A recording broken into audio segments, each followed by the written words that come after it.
اپنی زندگی میں کبھی بھی اللہ کی بارگاہ سے توجہ ادھر ادھر نہ کریں، چھوڑیں لوگ کیا کر رہے ہیں، دنیا کیا کہہ رہی، کبھی بھی اپنی توجہ دائیں۔ ہمارا یہ مسئلہ بن گیا کہ ہماری سیاست ہے، ہماری دنیا داری ہے، ہم بندوں کو راضی کرنا چاہتے ہیں، ہم دیکھتے ہیں کون کس طرح، اور آپ یقین کریں آپ تھک جائیں گے، بندے راضی نہیں ہوں گے، وہ نہیں راضی ہوتے۔ آپ ان کو منا کے لائیں گے تو ادھر والے نکل جائیں گے، ادھر کو منائیں گے تو ادھر والے نکل جائیں گے۔ اس چکر سے باہر آئیں، اس رب کو راضی کریں جو فرماتا ہے ان الذین آمنوا وعملوا الصالحات سیجعل لهم الرحمن ودا۔ فرمایا تو ایمان لانے کے بعد نیک عمل کر، میں لوگوں کے دلوں میں تیری محبت پیدا کر دوں۔ رحمان لوگوں کے دلوں میں محبت ڈال دے گا، اللہ لوگوں کے دلوں میں۔ اپنی نظر ہمیشہ اپنے رب پہ رکھیں، اتنی لمبی چوڑی دنیا داروں سے امیدیں نہ وابستہ کریں۔ میں نے دیکھا ہے لوگ کاسا لیسی کرتے ہیں، کبھی اس کے دروازے پہ کبھی اس کے دروازے پہ۔ ان چکروں سے باہر آئیں اور اپنے رب کی بارگاہ کی طرف توجہ کریں۔ استغفار شوق سے پڑھا کریں، اور اکیلے میں نہ، اکیلے میں حضرت رئیس المتکلمین مولانا نقی علی خان صاحب رحمۃ اللہ نے لکھا ہے کہ فرعون 500 سال حکومت کر گیا، یہاں تو 5 سال کی حکومت کی پیر لڑکھڑاتے ہیں، 500 سال۔ فرماتے اصل وجہ یہ تھی کہ دنیا جب سو جاتی تھی نا تو اوپر چادر لے کے تو مصلے پہ بیٹھ جاتا تھا، اور ہاتھ باندھ کے کہتا تھا رب تو ہی ہے، میرا پردہ نہ کھولنا، مالک تو ہی ہے، کرم نوازی کرنا، میری پکڑ نہ کرنا۔ وہ بے ایمان ہو کے اگر 500 سال ہاتھ باندھے تو گزارا کر لیتا ہے، تو ایماندار ہے۔ پر مسئلہ یہ ہے کہ تو رات کو بکل مار کے ہاتھ نہیں نہ باندھتا، تو منت نہیں کرتا، تو استغفار نہیں کرتا۔ توبہ کریں تو بچے رہیں۔ وہ اتنی لمبی حکومت کر گیا چونکہ رات کو کہتا تھا مالک رب تو ہی ہے، لیکن مہربانی فرما، میری پکڑ نہ فرما، تو اللہ نے تو اس کو مہلت دے دی۔ اللہ کی بارگاہ سے دعا مانگو کہ یا اللہ ہمیں ہدایت کا نور عطا فرما، اللہ تو ہمیں رستہ دکھا، تو بتا کہ ہدایت کیا ہے۔ تو رب فرماتا ہے اللہ ولی الذین آمنوا، اللہ مومنوں کا مددگار ہے، یخرجہم من الظلمات الی النور، وہ انہیں اندھیروں سے نکالتا ہے اور نور کی طرف روشنی عطا فرماتا ہے۔ اندھیروں سے نور کی طرف اللہ لاتا ہے۔ اللہ ولی، اللہ مومنوں کا ولی ہے، وہ انہیں اندھیروں سے نور کی طرف نکالتا ہے۔ ہدایت ہمیشہ اللہ کی طرف سے سمجھے۔ جب وہ نماز کی توفیق دیتا ہے تو اپنے فضل سے دیتا ہے، جب وہ ذکر کی توفیق دیتا ہے تو اپنے فضل سے۔ ہم سمجھتے ہیں ہو جی فلانا نہیں پڑھ رہا بڑا بیوقوف ہے، فلانا نہیں پڑھ رہا، تو تم کیا اپنی عقل کے زور پہ پڑھ رہا ہے؟ میں جی اللہ کے فضل سے 2 سپارے پڑھتا ہوں، تو کس پہ احسان کرتے تو 2 سپارے پڑھ کے رویا کر۔ کہا اگر مالک تو بڑا قریب نہیں، بڑے لوگ ہیں جن کو پورا قرآن حفظ ہے پر انہیں پڑھنے کی توفیق نہیں، تو انہیں فضل کیا اور مجھے توفیق دے دی ہے پڑھنے کی۔ رویا کر، پڑھ کے رویا کر، راتی ساری کر کر زاری، وہ نیند اکھاں تھی توندے، تے فجرے اوہی گناہگار کہاون سب تو نیوے ہوندے۔ مہربانی کریں، ڈریں، نیکی کریں تو پھر ڈریں، پھر احساس پیدا کریں، پھر اپنے اندر وہ کمزوری لائیں، کہ توبہ توبہ مجھے تو پتہ ہی نہیں، تو جانتا ہی نہیں۔ حضرت سیدنا امام اعظم ابو حنیفہ رحمۃ اللہ تعالی علیہ کے ساتھ ایک شخص کہتا میں نے نماز پڑھی، تو عشاء کی نماز تھی۔ یہ جو لوگ بڑے ہوتے ہیں نا، جن کے پیار کرنے والے بڑے ہوتے ہیں، ان کے گرد خوف بھی بڑا ہی ہوتا ہے، انہیں بڑا ڈر لگتا ہے، بڑی بعض اوقات آزمائش ہوتی ہے ان کی۔ عشاء کی نماز کہتے پڑھی تو امام صاحب نے نا عشاء کی نماز میں تلاوت کی آیتیں فَمَن يَعْمَلْ مِثْقَالَ ذَرَّةٍ خَيْرًا يَرَهُ وَمَن يَعْمَلْ مِثْقَالَ ذَرَّةٍ شَرًّا يَرَهُ، فرمایا جو ذرہ برابر خیر کرے گا وہ بھی قیامت میں دیکھے گا، اور جو ذرہ برابر شر کرے گا وہ بھی قیامت میں اس شر کو دیکھے گا، اس کے سامنے آئے گا۔ تو وہ شخص کہتا ہے کہ سارے لوگ نماز پڑھ کے چلے گئے، تو امام صاحب رحمۃ اللہ علیہ نے اپنی داڑھی پکڑی، رو رہے ہیں، کہتے ہیں وہ ذرہ برابر نیکی کا بدلہ دینے والے، وہ ذرہ برابر شر پہ سزا دینے والے، میری سفید داڑھی کو دیکھ، مالک میرے ذرے ذرے سامنے نہ لانا، لوگ تو میری بڑی قدر کرتے ہیں دنیا، میں تو بڑا پہچانا جاتا ہوں، لوگ تو میری راہوں میں پھول لیے کھڑے ہوتے ہیں، مجھے بڑا نوازتے ہیں، قیامت میں رسوا نہ کر دینا، میرے لیے مشکل ہو جائے گی۔ وہ کہتے ہیں میں نے امام صاحب کا درد دیکھا، مجھے کوئی کام تھا تو میں چلا گیا، میں نے کہا کہ وہ اس وقت اللہ کے حضور حاضر ہیں تو میں دوبارہ آؤں گا۔ کہتے ہیں میں تہجد کا وقت آیا تو امام صاحب وہیں بیٹھے تھے اور ان کی داڑھی آنسوؤں سے بھری ہوئی تھی اور زور سے داڑھی پکڑی ہوئی، کہنے لگے مالک رسوا نہ کر دیں، قیامت میں رسوا نہ کر دیں۔ یار جو ہدایت یافتہ لوگ تھے وہ تو ڈرے ہوئے تھے، وہ تو سہمے ہوئے تھے، وہ تو کہتے تھے یہ اس کا فضل نہیں، اس نے بلا لیا، یہ اس کا کرم نہیں۔ حضرت باعزید بستامی کسی کافر کو دیکھتے تو رو پڑتے، کہتے مالک تو کتنا قریب ہے، یہ بے ایمان رہ گیا، تو نے اپنے فضل سے مجھے اپنے نبی کا غلام بنا لیا۔ وہ رو پڑتے۔ یہاں تو لوگوں کا دعویٰ ہی بڑا ہے، نمازی اللہ خیر فرمائے وہ تو دوسروں کو گھورتا ہے، وہ کہتا ہے جنت کا میں مالک ہوں، کنجیاں میرے پاس ہیں، میں کسی اور کو گھسنے نہیں دوں گا، اور اگر 2-3 حج کر لے تو پھر تو وہ کہتا ہے کہ اب میرے سے پوچھ کے لوگ جنت میں جائیں گے معاذ اللہ، اور اگر وہ 2 4 5 7 دفعہ کوئی نفل پڑھ لے تو پھر وہ کہتا ہے چھوڑیں جی سارے لوگ بے عمل ہیں، میں اکیلا نیک ہوں۔ نہ ایسا کریں، اپنی توجہ اپنے رب پہ رکھیں، اپنی توجہ اپنے معین الملت والدین، عطا رسول، ہند الولی، غریب نواز، خواجہ معین الدین چشتی، حضرت خواجہ اجمیر، شاہ اجمیر، والی ہندوستان، آخری عمر میں نا سارا دن روتے گزر جاتا، ساری رات روتے گزر جاتے، ذرا سی کوئی بات کرتا تو رو پڑتے، آنکھیں آنسوؤں سے بھری رہتی۔ اور کئی دفعہ اپنے بھی پریشان ہو جاتے ہیں نا کہ یار تو ایک بات کی جان ہی نہیں چھوڑ رہا۔ تو خواجہ قطب الدین صاحب بختیار کاکی سے لوگوں نے کہا کہ آپ مرشد سے بات کریں، اتنا بھی تو نہیں نہ رونا چاہیے، ہر وقت اس کے آنسو کی کریے، عاشق دا کام ہی رونا تونا، تے بھی نہ روئو نہیں منظوری، یہ عاشق سدا ہی روندا رہندا ہے، پاویں وصل ہوئے تے پاویں دوری، ہر وقت رونے کا کیا مطلب ہے؟ تو خواجہ قطب صاحب کہتے ہیں میں قریب گیا تو میں نے پیر دبائے، میں نے کہا سونیا لوگ تو کچھ بھی نہیں کرتے، تو نے تو کمال کر دیا، 90 لاکھ آدمی مسلمان کر دیا، دنیا کچھ نہیں کرتی، تو نے 50 سال ساری رات مصلے پہ بیٹھ کے رب راضی کیا، تو شہزادہ تھا، حضور کی اولاد تھا، لیکن معین الدین تیرا ایک پلاٹ بھی نہیں، تو نے طالب علم پالے، انہیں غریبوں کو دیا، انہیں نوازا، کوئی شے نہیں تیرے پاس، ہر چیز تو نے، ساری رات روتے ہو، سارا دن روتے ہو۔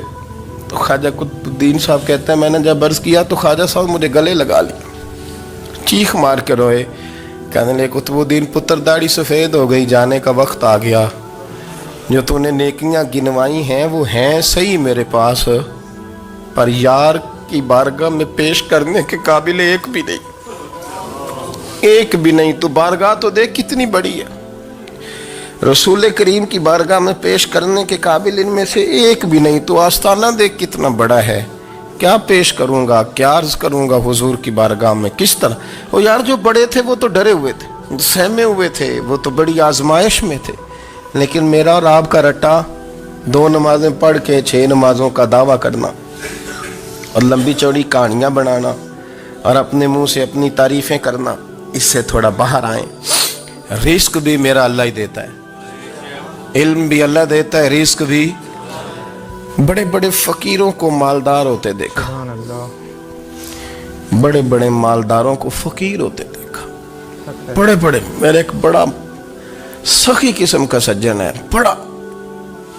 بڑا پیارا ہے، میں اسے سخی مانتا ہوں، میں نے اپنی پریشانیوں کے دنوں میں بھی اس شخص کو سخی دیکھا۔ ایک دن رات کو مجھے ٹیلی فون کر کے کہنے لگا کدھر ہو؟ میں نے کہا میں گھر ہوں۔ نہیں اکثر سفر میں ہوتے ہو نا؟ میں نے کہا نہیں، طبیعت کیسی ہے؟ ٹھیک ہے، بس حال چال پوچھنا تھا۔ میں نے سمجھائی، میں نے کہا یار یہ کوئی مسئلہ ہے، ورنہ رات کے 2 بجے کوئی حال پوچھنے کو فون تو نہیں نہ کرتا، کوئی مطلب ایسا تو مسئلہ نہیں نا۔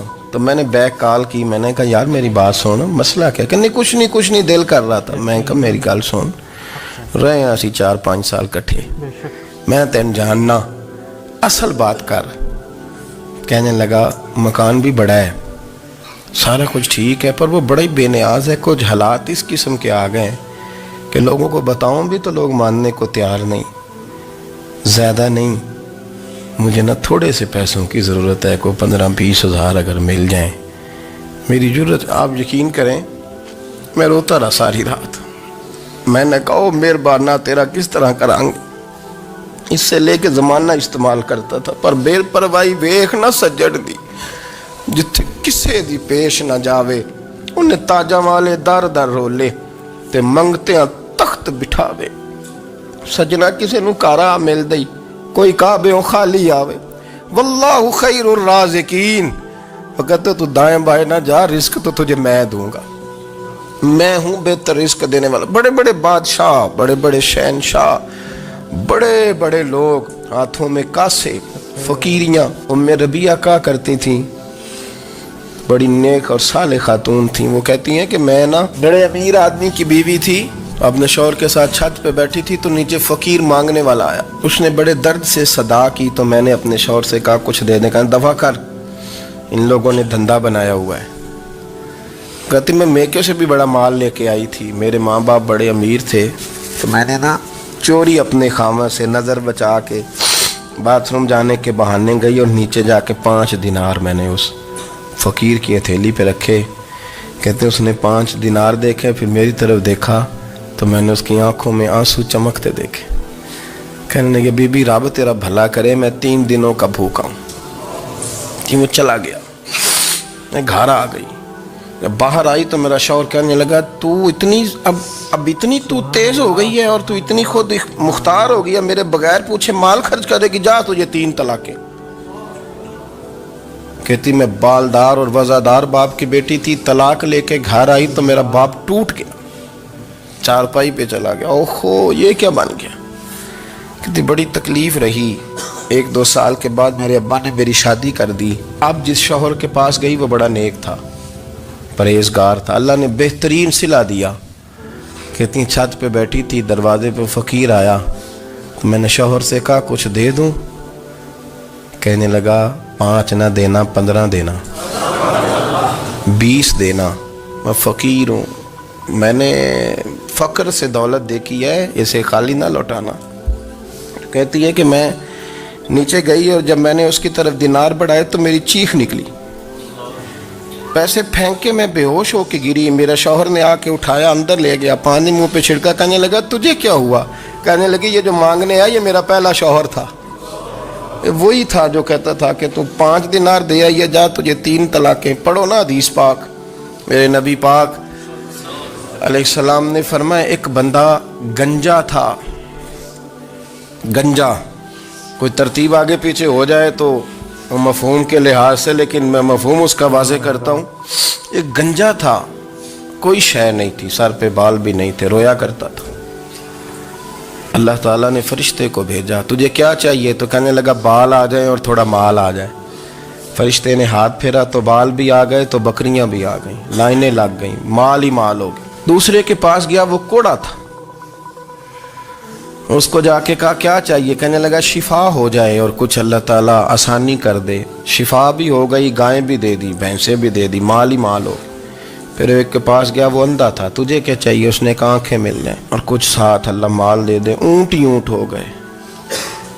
جب بڑا نواز دیا تو پھر مالک نے امتحان لینے کا ارادہ کیا، یاری تیری سونا ہے پر آزمائشاں بھی تیریاں اگ، آزمائشاں تیریاں، صحیح کہہ رہا ہوں، آزمائشاں تیریاں، یاری تیری سونا ہے پر آزمائشاں تیریاں، اے سونا پرکھیا جامدائی پہلو نال لگاں دے لگ۔ اللہ نے فرمایا آزمائش کرو۔ سب سے پہلے گنجے کے پاس آئے، اسے کہا اللہ کے رستے میں کچھ دیکھنے لگا، میرے خرچے ہی بڑے، دیکھو تو صحیح کتنی مشکل میں وقت گزارتا ہوں، حال ہی کوئی نہیں۔ تو اس نے کہا میں نے تو سنا ہے تو گنجا اور بھوکا ننگا تھا۔ کہنے لگا میں تو جدی پشتی رئیس اعظم ہوں، تو یہ کس پاگل نے کہا ہے بھاگ جا؟ اس نے کہا اچھا جیسے تو تھا ویسے ہی ہو جائے۔ کھیت کھلیان اجڑ گئے، پھر سے گنجا ہو گیا۔ حضور علیہ السلام فرمانے لگے، پھر وہ اس کے پاس گیا جو کوڑا تھا، اسے کہا کچھ دے، کہنے لگا خرچے ہی بڑے۔ اب پوچھ لیں کسی امیر آدمی سے، کہے گا چکی کے نیچے ہاتھ ہے میرا، میرے سے زیادہ تو پریشان بندہ ہی کوئی نہیں، کیا بتاؤں آپ کو، اتنا ٹیکس ہے، اتنا جرمانہ ہے، فلانی شے، بڑا کچھ گنواتے ہیں لوگ۔ اس نے کہا میں نے تو سنا تو پہلے کوڑا تھا، اس نے کہا اچھا دوڑ جا، میں تو رئیس اعظم ہوں، دادا بھی پردادا بھی اور ساری نسل ہی۔ اس نے کہا اچھا جیسے تو تھا ویسے ہی ہو جائے۔ پھر وہ گیا اندھے کے پاس اور جا کے کہا اللہ کے نام پہ کچھ دے۔ تو وہ کہنے لگا رب کے نام پہ؟ یہ کھڑے ہیں اونٹ، جتنے تیرے دل کرے لے دا۔ اس نے کہا کیا معنی اس بات کا؟ کہنے لگا یار تجھے کیا بتاؤں، میں تو اندھا تھا، میں نے تو کبھی دنیا دیکھی نہیں تھی، پھر اس کریم نے فضل کیا تو مجھے بڑا کچھ دکھایا، میں کیا بتاؤں، میرا دل کر رہا ہے کہہ دوں کہ پھر اس نے کعبہ دکھایا، پھر اس نے روضہ رسول دکھایا، پھر اس نے ریاض الجنہ کے سجدے دکھائے، پھر اس نے اپنے محبوب کے دروازے کی رونقیں دکھائیں، اس نے بڑا کچھ دیا، اس نے بڑا نوازا۔ میرے پاس تو شاید میں بدکار پرانا خادم، کسے در ملی نہ ٹوئی، اعتباسف یار نے نظر جو کی تھی پھر واسف ہی ہوئی۔ یہ تو اس کا کرم ہوا۔ تو یہ وہ کہنے لگا تو اللہ کے نام پہ جان مانگ، میں وہ بھی دینے کو تیار، میرے پاس تو شے کوئی نہیں تھی، مجھے تو اپنا پتہ ہے، میں تو کوئی شے نہیں تھا، کچھ نہیں تھا میرے پاس، یہ تو ان کا کرم ہے کہ رخ ان کا ادھر ہے، اور مختصر سی میری کہانی ہے، یہ جو بھی ہے ان کی مہربانی ہے۔ تو وہ کہنے لگا میں بھی کچھ لینے نہیں آیا تھا، تیری آزمائش ہی کرنے آیا تھا، تیری عزتیں بھی سلامت رہیں گی، تیرا مال بھی سلامت رہے گا۔ جب یہ نظریہ بن گیا، جب یہ ذہن بن گیا کہ پیدا اللہ نے کیا ہے، دینا اللہ نے ہے، عطا کرنے والا اللہ ہے، نوازنے والا اللہ ہے، تو پھر ساری توجہ دنیا داروں کی طرف رکھنا، میں اللہ والوں کی طرف توجہ رکھنے کا قائل ہوں، میں وہ سمجھتا ہوں، ہم اس چیز کے قائل ہیں، لیکن وہ بھی کوئی آستانہ ہے کہ جہاں حق مرشد کا نعرہ تو بڑا لگے پر رب کا نام ہی نہ سننے کو ملے۔ یہ بھی کوئی بات ہوئی کہ جہاں یہ تو نعرہ زور سے لگے کہ جیوے جیوے مرشد جیوے، لیکن استغفار کا درس ہی نہ ملے۔ ہر وقت یہ بتایا جائے کہ یہاں آ گئے تو بچ گئے، کیسے بچیں گے؟ میرے رسول پاک علیہ السلام کا دروازہ سب سے بڑا دروازہ ہے، حضور کا دروازہ سب سے بڑا دروازہ ہے، لیکن میرے دوستو یاد رکھنا، نبی پاک علیہ السلام نے بھی لوگوں کو جب رستہ دکھایا ہے تو رب کریم کا رستہ دکھایا ہے، اللہ کا رستہ دکھایا، اللہ کریم کا رستہ دکھایا، لوگوں کو رب کی طرف توجہ کرائی۔ میرے رسول کریم سید عالم صلی اللہ تعالی علیہ وسلم نے لوگوں کی اللہ کی جانب توجہ کرائی اور لوگوں سے یہ کہا کہ وہ اپنے رب کریم کی جانب اپنا ذہن رکھیں، اپنی توجہ اپنے اللہ کی جانب مبذول کریں۔ میری بات کو اچھے طریقے سے سمجھیے گا، علم اللہ تبارک و تعالی عطا کرتا ہے تو اسے اللہ کی عطا ہی سمجھنا چاہیے۔ کچھ لوگوں کے پاس علم ہوتا ہے پر علم نافع نہیں ہوتا، وہ ٹامک ٹونجا مارتے رہتے ہیں ساری زندگی۔ علم کو اللہ کی عطا سمجھیں، اپنی عقل پر اپنے شعور پر زیادہ بھروسہ نہ سمجھیں، نظر اللہ پہ رکھیں۔ حضرت مولا علی شیر خدا کرم اللہ تعالی وجہہ الکریم سے کسی نے پوچھا تھا بڑا عالم کون ہوتا ہے؟ ہمارے ہاں تو اب وہ والے عالم پائے جاتے ہیں نا، اللہ ماشاءاللہ، جو ممبر پہ بیٹھتے ہیں تو دعوے ہی دعوے، ممبر پہ بیٹھتے ہیں تو دعوے ہی دعوے، اس طرح کے عالم ہمارے ہاں پائے جاتے ہیں، وہ ہر بات میں دعویٰ کرتے ہیں، میں یہ کر دوں گا، میں وہ کر دوں گا۔ یہ مزاج علماء کا نہیں۔ حضرت علی المرتضیٰ سے کسی نے پوچھا بڑا عالم کون ہوتا ہے؟ فرمایا بڑا عالم وہ ہوتا ہے کہ جسے مسئلے کا پتہ نہ ہو تو وہ کہہ دے مجھے نہیں پتہ، میں پتہ کر کے بتاؤں گا، غلط بات بیان نہ کرے۔ امام مالک سے کسی نے کوئی مسئلہ پوچھا تو آپ فرمانے لگے مجھے اس سوال کا جواب نہیں آتا، ہمارے بزرگ سمجھاتے کیا ہے؟ وہ کہنے لگا آپ اتنے بڑے امام ہیں تو اس سوال کا جواب نہیں آتا۔ فرمانے لگے اگر مجھے ہر سوال کا جواب آتا پھر تو میں خدا ہوتا، مجھے ہر سوال کا جواب نہیں آتا، مجھے تو اتنا آتا ہے جتنا میرے رب نے مجھے عطا کر دیا ہے۔ اپنی نظر اللہ پہ رکھیں، نکل آئیں اس معمے سے باہر کہ میں کوئی بلا ہوں، مجھے بڑا پتہ ہے، میرے پاس 6 ڈگریاں ہیں، مجھے 10 جگہ پہ تدریس کا شغف حاصل، اس سے نکلیں باہر۔ قرآن مجید دیکھیے گا، اللہ تعالیٰ نے ارادہ قدرت فرمایا کہ میں حضرت آدم کو بناؤں گا، پھر بنانے کے بعد فرمایا فرشتوں سجدہ کرو آدم کو، سب نے سجدہ کیا الا ابلیس ابا واستکبر وکان من الکافرین، سب نے سجدہ کیا سوائے ابلیس کے، اس نے انکار بھی کیا، تکبر بھی کیا اور کافروں میں سے ہو گیا۔ تو یہ جب اللہ تعالیٰ نے سجدہ کرایا تو کیسے کرایا؟ اللہ تبارک و تعالیٰ نے نا حضرت آدم کو علم سکھایا خود، وعلم آدم الاسماء کلہا، خود اللہ فرماتے ہیں کہ میں نے جناب آدم علیہ السلام کو تمام اشیاء کے نام سکھائے، سب اشیاء کے نام سکھائے۔ تو وہ چیزیں پھر میں نے نا، اللہ فرماتے ہیں میں نے فرشتوں پہ پیش کی، میں نے کہا کہ بتاؤ ان کے نام کیا ہے۔ تو فرشتوں نے جو جواب دیا ہے وہ سمجھنے والا ہے۔ اللہ نے چونکہ خود علم سکھایا تھا حضرت آدم کو، جناب آدم سکھایا تھا، لیکن فرشتوں کو نہیں سکھایا تھا۔ تو اللہ کریم نے فرمایا فرشتوں اب یہ بتاؤ ان چیزوں کے نام کیا ہیں۔ تو فرشتے کیا کہتے ہیں؟ فرشتے عرض کرتے ہیں قالوا سبحانک لا علم لنا۔ آپ کبھی یقین کریں اس چیز کی لذت لیں تو مزہ آ جائے۔ کہا قالوا سبحانک، کہنے لگے تو پاک ہے۔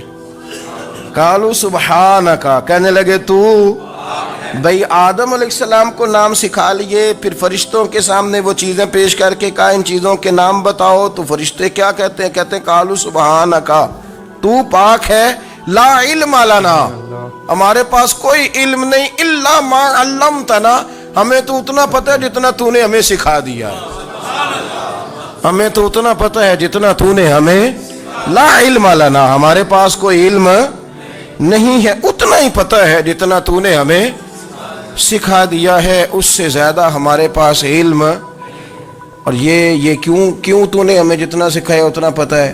فرشتے یہ نہیں کہتے یا اللہ تو زیادہ سکھا، آدم کو دیا تو ہمیں بھی دے، یہ نہیں فرمایا، فرمایا انک انت العلیم الحکیم، اے اللہ تو علم والا بھی ہے اور حکمت والا بھی ہے، تجھے پتہ ہے کس کو کتنا دینا ہے، جتنا تو نے مناسب سمجھا جناب آدم کو دیا، اور جتنا تو نے بہتر سمجھا وہ تو نے ہمیں عطا فرمایا۔